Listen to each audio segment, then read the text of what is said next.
नमस्कार साथियों, ज्योतिष की चर्चा को आगे बढ़ाते हुए आज बात करेंगे नए विषय के बारे में। इसी के साथ आप सभी से आग्रह करता हूं, चैनल को लाइक करें, शेयर करें और सब्सक्राइब करें। आज का विषय है कैसे हम अपनी कुंडली से जान सकते हैं कि हमारे मित्र कैसे होंगे, या किसी भी जातक की कुंडली देखकर कैसे पता लगाया जा सकता है कि उनके मित्र कैसे होंगे। आप सभी के सामने ये लग्न चार्ट है, एक उदाहरण के तौर पर। लग्न चार्ट ऐसा ही होता है, आप सभी जानते हैं। लग्न चार्ट में 12 हाउसेस होते हैं और हर हाउस के अंदर कोई नंबर लिखा होता है। वो नंबर 1 से लेकर 12 नंबर तक होता है, क्योंकि 12 राशियां होती हैं और ये नंबर राशियों को इंडिकेट करता है। ये बात मैं समझता हूं कि ऑलमोस्ट सभी लोग जानते हैं। जब हम किसी भी कुंडली के अंदर मित्र भाव का आकलन करते हैं तो मित्र भाव का संबंध 11th हाउस से, ये जो 11 नंबर है, एकादश भाव भी कहते हैं इसको। एकादश भाव को हम आय भाव के रूप में भी जानते हैं। एकादश भाव आय भाव भी है और साथ में मित्रों के बारे में जानने के लिए मुझे इसी घर का विश्लेषण करना होता है। जब भी मित्रों का विश्लेषण करना हो तो हमें 11th हाउस का विश्लेषण करना होता है।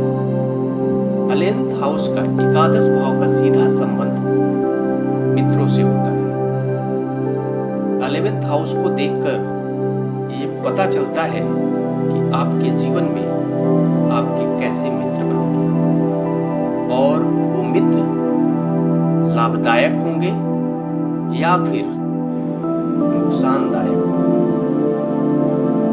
या फिर आपके मित्र जो बनेंगे आपको फायदा देने के लिए बनेंगे या फिर आपको धोखा देने के लिए बनेंगे या नुकसान देने के लिए। इस पूरे विषय के बारे में जानने के लिए हमें 11th हाउस का पूर्ण रूप से विश्लेषण करना है।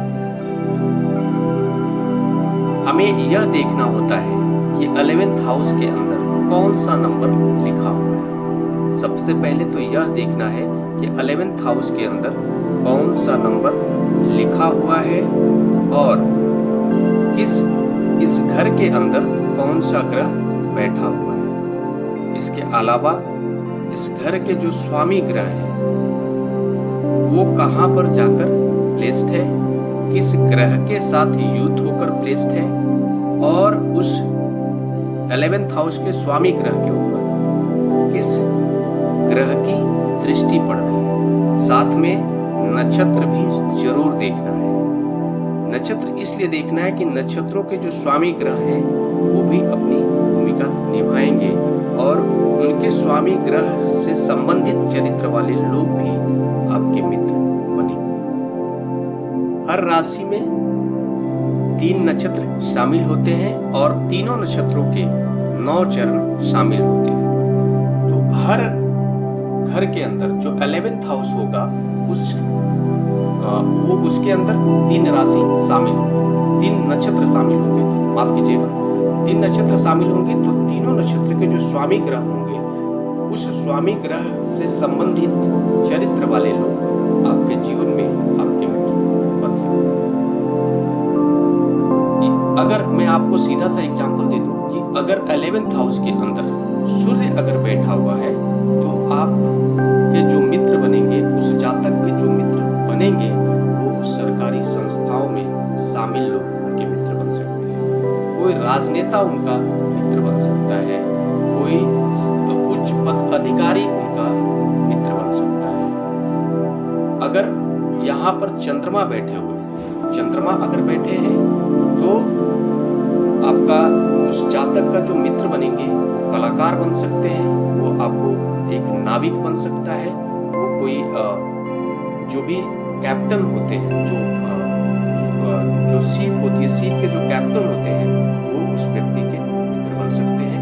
ऐसी स्थिति बनती है। अगर यहाँ पर मंगल बैठा हुआ हो तो ऐसे व्यक्ति का जो मित्र बनेंगे, वो व्यक्ति के मित्र खिलाड़ी बन सकते हैं, उस व्यक्ति के मित्र आपको पहलवान बन सकते हैं, उस व्यक्ति के मित्र रेसलर बन सकते हैं, उस व्यक्ति के जो मित्र हैं वो आपको डिफेंस में काम करने वाले लोग, जो बड़े लोग होते हैं, जो सैनिक बन सकते हैं, आर्मी डिफेंस से संबंधित लोग जो भी सेना में अपनी भूमिका निभा रहे हैं एज ए सैनिक के रूप में, वैसे लोग उस व्यक्ति के मित्र बन सकते हैं। यहाँ पर अगर एकादश भाव के अंदर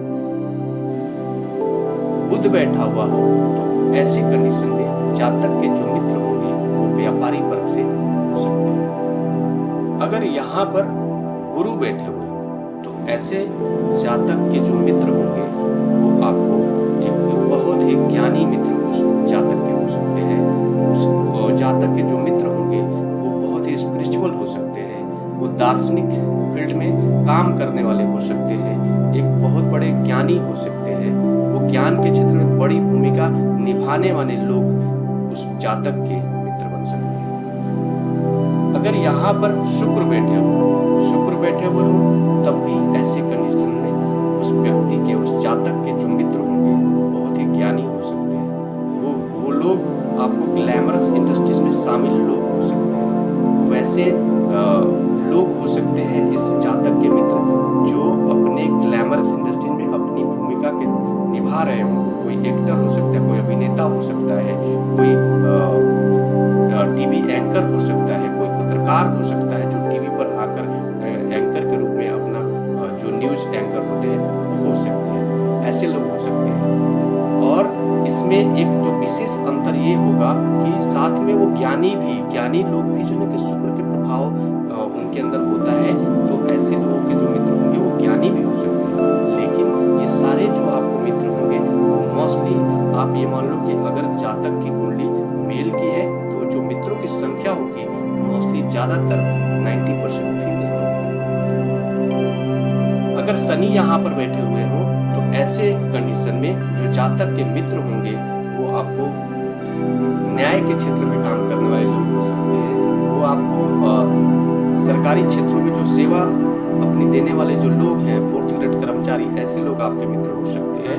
आप ये मान लो कि आपके मतलब जो बहुत बड़े जो किसान होते हैं, जिनके पास बहुत सारी जमीनें होती हैं, ऐसे लोग भी आपके मित्र हो सकते हैं। शनि जो है क्षेत्र के भी कारक है, न्याय के भी कारक है, तो इस क्षेत्र से संबंध रखने वाले लोग, इस क्षेत्र पर अपना आधिपत्य रखने वाले लोग आपके मित्र हो सकते हैं उस जातक। इसके अलावा जैसे बहुत सारे जो दर्शक हैं वो ये समझ सकते हैं कि अगर मान लो इस घर के अंदर कोई भी ग्रह नहीं बैठा हो, तो ये चीज मैंने पहले ही चर्चा कर ली है कि ऐसे कंडीशन में क्या होगा कि आपको मैंने बताया कोई नंबर तो जरूर लिखा हो, तो कोई नंबर लिखा हुआ है इसका मतलब कोई राशि को इंडिकेट कर रहा है, और हर राशि में 3 नक्षत्र शामिल होते हैं। तो तीनों नक्षत्रों के जो स्वामी ग्रह हैं, उन स्वामी ग्रह से संबंधित लोग उस जातक के जीवन में मित्र बनकर आते हैं। अब इसके अलावा एक और कंफ्यूजन है जो हमने शुरू में बात की थी कि हम कैसे जानेंगे कि आपके जीवन में जो मित्र बन के आएंगे वो आपको रियल में आपके हितैषी बनकर आएंगे या फिर आपके साथ धोखा करने वाले होंगे, यह हम कैसे जानेंगे? तो इसको जानने के लिए आपको यह देखना होगा कि आपका जो व्यक्तित्व है, जो लग्नेश है, उस लग्नेश से आपके जो 11th हाउस में जो ग्रह शामिल हो रहे हैं आपके मित्र को लाने में आपके जीवन में, उसके साथ में आपके व्यक्तित्व का कैसा संबंध है, आपके व्यक्तित्व के साथ में उस ग्रह का कैसा संबंध है जो 11th हाउस में अपनी भूमिका को निभा रहे हैं आपके जीवन में मित्र को लाने के लिए। अब जैसे एग्जाम्पल दे दूं मैं आपको कि अगर मान लो कि यहाँ पर अगर मान लो कोई 11th हाउस यहाँ पर 10 नंबर लिखा हुआ है तो व्यक्ति मकर लग्न का व्यक्ति हो गया, और यहीं पर अगर मान लो कि मकर लग्न यहाँ पर 10 नंबर लिखा हो और यहीं पर चंद्रमा बैठा हुआ हो और 11th हाउस में अगर सूर्य आ जाए, तो ऐसी स्थिति में अगर उसके जीवन में मित्र आएंगे भी, सरकारी उच्च पदाधिकारी के रूप में मित्र आएंगे भी, तो वो फायदेमंद की जगह कहीं नुकसानदेह हो सकते हैं, इसका ध्यान रखना होगा। मतलब आपको ये देखना होगा कि आपके व्यक्तित्व, आपके मन के अगेंस्ट कोई मित्र तो नहीं बन रहा है। ये चीज आपको देखना होगा, क्योंकि आपके मन के अगेंस्ट अगर कोई मित्र बनेगा तो आप यह मान लीजिए कि आपके वो ग्रह के एंटी हो जाएगा। वो ग्रह के एंटी होने की वजह से वो आपके लिए फायदेमंद नहीं, नुकसानदेह होगा। वो आपको धोखा दे सकता है, आपके जीवन में नुकसान दे सकता है। तो हमेशा जो है ना कि परिस्थितियां आपको ये देखनी पड़ेगी कि आपके लग्नेश और आपके चंद्रमा जिस राशि में बैठा हुआ, आपके राशि के जो स्वामी ग्रह है, उनके साथ में जो मित्र भाव रखने वाले, जो मित्रवत व्यवहार करने वाले जो ग्रह अगर 11th हाउस में शामिल हो रहे हैं, और उससे संबंधित अगर कोई ग्रह उससे संबंधित जब आपके मित्र बनेंगे उस जातक के, तो हमेशा वो फायदेमंद होंगे। इसी से हमें पता चल जाता है कि जातक के जो मित्र होंगे वो फायदेमंद होंगे या फिर नुकसानदेह होंगे। एक चीज और बता दूं कि यहाँ पर अगर राहु और केतु हो, यहाँ पर अगर राहु और केतु हो, तो ऐसे कंडीशन में आप मान लीजिए कि आपके जो मित्र होंगे, ऐसे जातक के जो मित्र होंगे, मोस्टली अपने कम्युनिटी से बाहर के लोग उसके मित्र होते हैं। वो जिस कम्युनिटी से बिलोंग करते हैं, उस कम्युनिटी से बाहर उनकी बहुत बड़ी संख्या में मित्र होते हैं। वैसे लोग अपने कम्युनिटी में मित्र बना ही नहीं पाते हैं। वो मोस्टली जो है कि उनके जो मित्र होंगे बड़ी संख्या में होंगे, लेकिन बाहर की कम्युनिटी में होंगे। ये मुख्य बात शामिल होती है राहु और केतु के 11th हाउस में शामिल होने से। देखिए, आप मिलाइए आपकी कुंडली में कैसे मित्र हैं आपके। इसी के साथ अगले विषय पर चर्चा करने के लिए आप सभी के बीच उपस्थित होगा।